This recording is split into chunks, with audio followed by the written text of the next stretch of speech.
미국 증시와 개별 종목에 대한 정확한 판단을 한 걸음 더 다가가보는 마켓맨 시간입니다. 오늘도 지난주 시장을 관통했던 그리고 이번 주 시장을 바라보는데 도움이 될 만한 인사이트 두 가지 준비를 해봤습니다.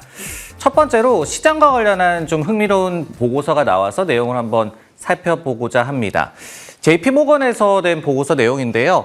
M7의 이익 모멘텀이 끝물을 향해 가고 있다라는 그런 내용이 있어서 한번 살펴보도록 하겠습니다.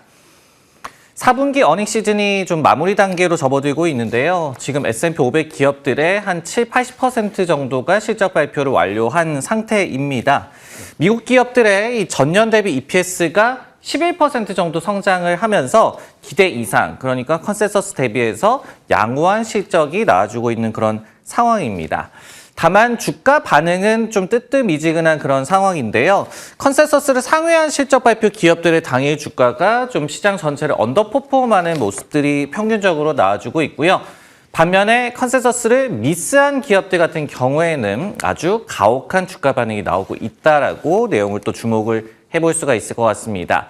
이 가운데 JP모건에서 여전히 미국 기업들의 이익 성장에 상당 부분을 기여하고는 있지만은 M7의 영향력이 사라지고 있다, diminishing이라는 그런 표현을 쓰면서 보고서를 제시를 했습니다. 그러면서 또 이 M7 종목과 나머지 기업들, 그러니까 S&P 493 간의 이익 성장의 간극, 스프레드도 최근 7분기 중에 최소까지 줄어들었다라고 분석을 하고 있었습니다. 네, 이 보고서 내용과 관련해서 좀 더 살펴볼 내용 제가 생각을 해봤습니다. M7의 그러면 이익 단물이 이제 다 빠진 것일까? 실제로도 그런 것인지 수치로 한번 살펴보도록 하겠습니다.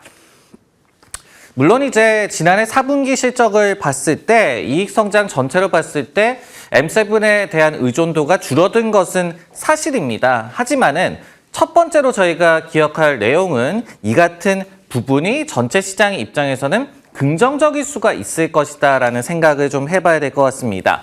작년도에 S&P 500 기업들의 이익 성장의 한 75% 정도를 M7이 차지를 했거든요. 근데 이 수치가 올해는 이미 한 33% 정도로 축소될 것으로 예상이 됐었습니다.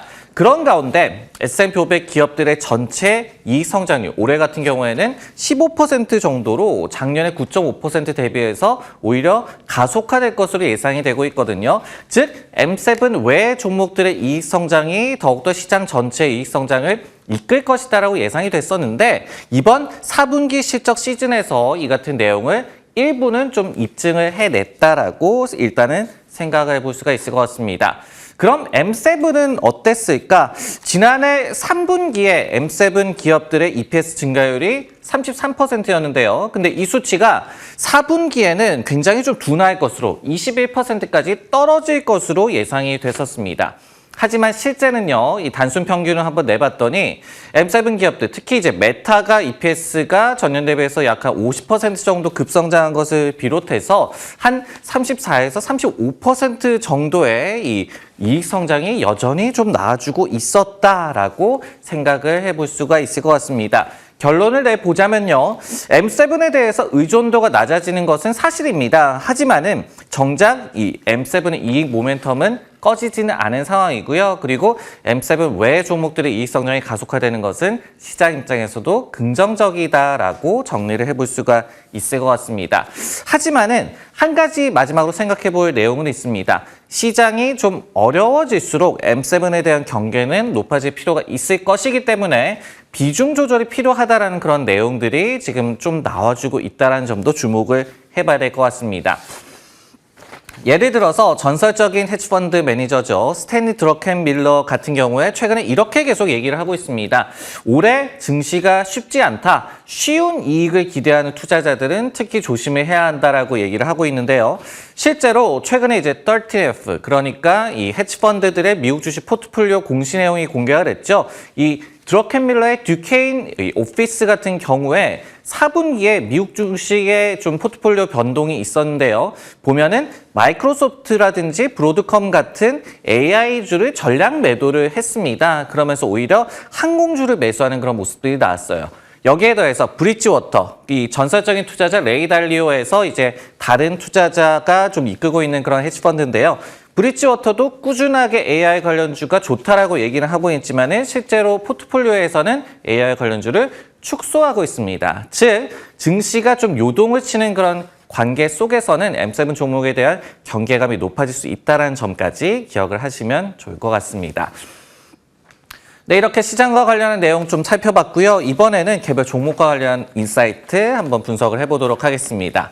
코인베이스가 지난주 금요일장에서 급락을 했는데요. 지속 가능성의 의문을 제기하는 보고서 내용부터 살펴보도록 하겠습니다. 코인베이스가 지난주 금요일장에서 한 8% 정도 급락을 했습니다.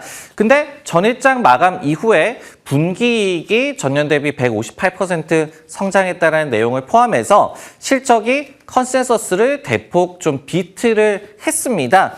그리고 여기에 더해서 다수 IB가 실제 이 목표 주가를 상향 조정을 하기도 했습니다. 지금 보시듯이 시티그룹이라든지 오펜하이머, JP모건, 바클레이즈 같은 그런 기관들이 이렇게 목표 주가를 쭉 올리는 그런 모습들이 나왔습니다. 그럼에도 불구하고 코인베이스가 급락을 했는데요. 이 레이몬드 제임스라는 IB에서 낸 보고서 내용과 좀 비슷한 우려 때문이지 않을까라고 생각을 했습니다. 일단은 레이몬드 제임스는 마켓 퍼폼, 그러니까 시장과 비슷하게 갈 것이다 라는 정도의 투자 의견을 좀 유지를 하고 있고요. 그러면서 보고서 내용을 이렇게 제시를 했습니다. 현재의 매출과 이익 모멘텀이 지속되기 힘들 것으로 보고 있다라고 얘기를 하면서 두 가지 이유를 들었는데요. 첫 번째로 규제 완화에 대한 기대감이 있습니다. 하지만 이 부분이 결국은 경쟁을 오히려 심화시키는 그런 요인으로 작용을 할 것이다. 그러면서 코인베이스의 수수료 매출에 타격을 입힐 것이다라고 분석을 했고요. 두 번째로 이제 밈 코인들, 그러니까 최근에 거래량이 급증을 한 것이 과거를 참고했을 때 일시적일 가능성이 높다라고 분석을 했습니다. 이런 이유로 장기 이익 성장성의 의문을 품는 그런 보고서 내용을 전했거든요.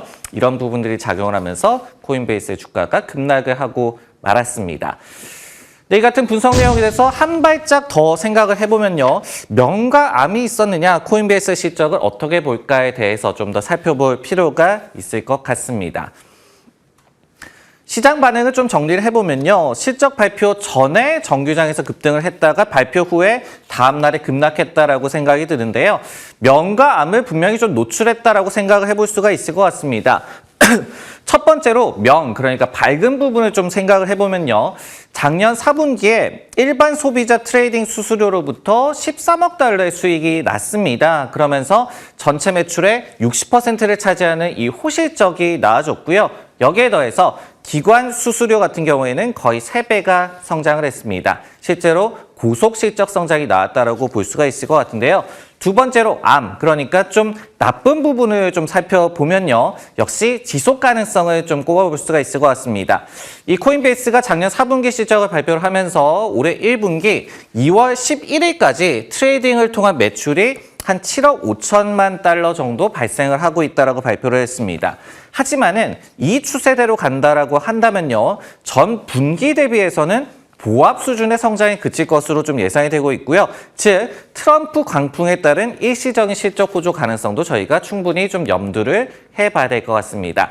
세 번째로 두 번째 이제 암, 역시 좀 나쁜 부분을 좀 살펴보면요. 역시 이제 경쟁을 저희가 생각해 볼 필요가 있을 것 같습니다. 레이몬드 제임스 같은 IB에서요. 규제 완화가 오히려 기존 비암호화폐 플레이어들의 시장 진입 가능성을 높인다라고 경고를 했었죠. 그런데 실제로 이번에 트럼프 2.0 행정부 하에서 규제 완화를 좀 기대를 하면서 시티그룹이 암호화폐 수탁 서비스 도입을 고려한다라든지 그리고 스탠다드 차타드, HSBC 이 같은 글로벌 기업들도 수탁 서비스를 확대하거나 도입을 준비하고 있다는 그런 내용들이 속속 전해지고 있습니다. 그런데 수탁은 또 코인베이스의 주요 매출원 중에 하나거든요. 이 레거시 은행들의 이 시장 진출에 대한 또 경계감을 저희가 생각을 해봐야 될 것 같습니다. 코인베이스에서는 이렇게 얘기하고 있어요.